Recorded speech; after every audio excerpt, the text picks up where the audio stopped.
Today, I want to talk about the Circus Circus Hotel and Casino in Las Vegas. More specifically, I want to talk about the video game arcade and carnival game area on the second floor of the casino. When I was younger, this was the place to visit. Circus Circus is now old and arguably run down, but at least the second floor is not that different than it was in the 1990s, with many of the same games it had back then still there today, along with some new ones.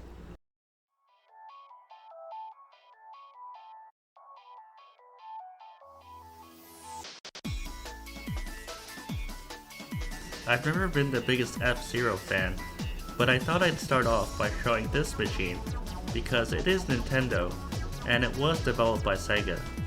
It's not easy to see the writing on the bottom left of the screen, but it looks like Sega, who also developed the GameCube entry of this series, and many F-Zero fans hold that title in very high regard. So I've never played the arcade version, but from watching the demo, it looks beautiful. Now here is an old one, Marvel vs. Capcom. I'm not sure that it was around back when I came here as a kid, but I know the game is pretty old. Back then it was a novel concept putting Marvel and Capcom characters together, but this type of game is standard now. Mario Kart Arcade GP developed by Namco. This is the second Nintendo machine that I'm showing up here at Circus Circus. The Mario Kart series is old. It's been around since 1992 off the top of my head, but the arcade version is one of the more recent Mario Karts, and it has to be newer considering the graphics. Anyways, I played this before at a different arcade, and it roughly feels like the Mario Kart most people know, except with a steering wheel and two pedals of course. Besides the racing, it is cool the machine has cameras and could take your picture to make it more personalized. Back to an old one. In this case, many old school arcade gamers consider The Simpsons one of the greatest beat 'em ups of all time. It still is considered one of the greatest Simpsons games. The casual multiplayer aspect makes this game attractive. Up to 3 other players can jump in at any time to help, giving The Simpsons a nice social aspect. This machine is a bit scratched up, but the joystick and buttons are still in good condition. What is this game? Rabbids? There's gunfire going on? Okay, I see what's going on. It's a Rabbids version of Time Crisis. I've never really been into Rabbids, but it's nice to see another name associated with console gaming on the Circus Circus second floor. The gun feels good. I like the sound effects and the graphics as it looks cartoony but modern at the same time. It's similar to the Wii graphics. Now, here is my favorite carnival type game to play at Circus Circus, Circus Downs. I should say I write horse racing articles, but I think anyone can have fun playing this. You roll a ball up towards the holes, and the horse moves after it drops in. How far the horse moves depends on the color the ball goes in. Oh look, there's a McDonald's on the second floor. From an aesthetic standpoint, it is exactly the same as in the 1990s. It's smart to put this here, although I don't think this one has Wi-Fi.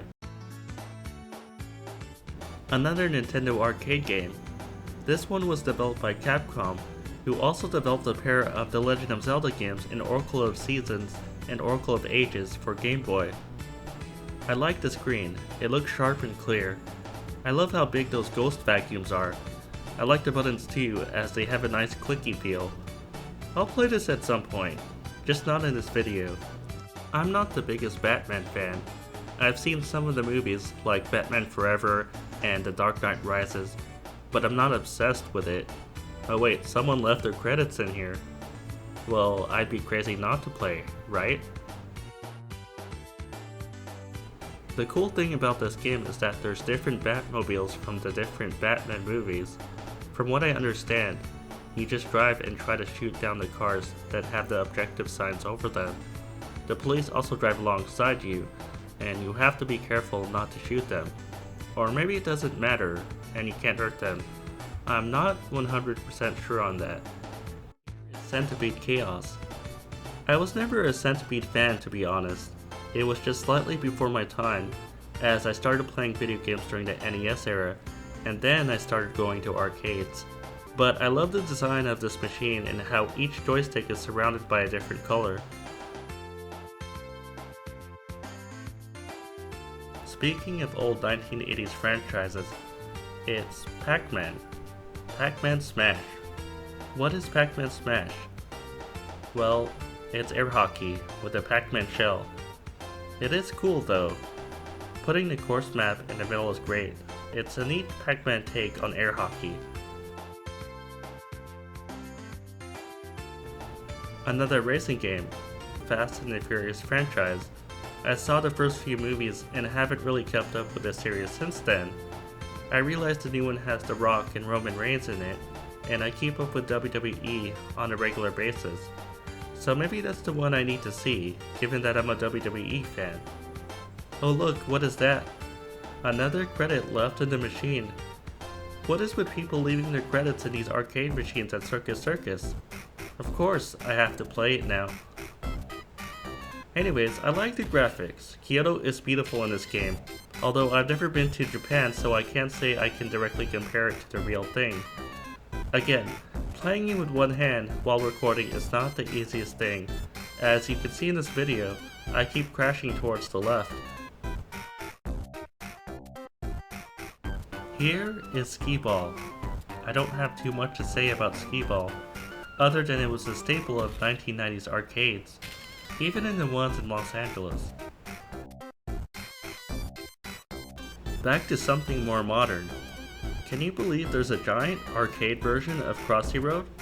The game that people play for free on their smartphone? The graphics are sharp though, and I do like the design of this machine. The screen looks very sleek. The machine itself is more narrow and tall, kind of like how smartphones are. Also, Crossy Road is basically Frogger in a different skin. Remember this quarter sucking machine? You had to stop it at just the right moment to get those tickets, and I'm not sure I ever did. It's probably rigged, like how Stacker is rigged. It's another staple of 1990s arcades, just like Skee-Ball. Of course, it wouldn't be Circus Circus without a circus act. If you ran out of quarters, getting to see a free show was especially great. That's my tour of the second floor at Circus Circus. I always felt sad coming down this ramp. Some things are different. For example, when I was a kid there were a lot more Street Fighter and Mortal Kombat machines, but the overall layout is roughly the same with a video game arcade area and carnival games surrounding an hourly circus show in the middle. The injunction of modern Nintendo games is cool, and I'm glad Circus Downs is still up there. I hope the second floor remains for kids.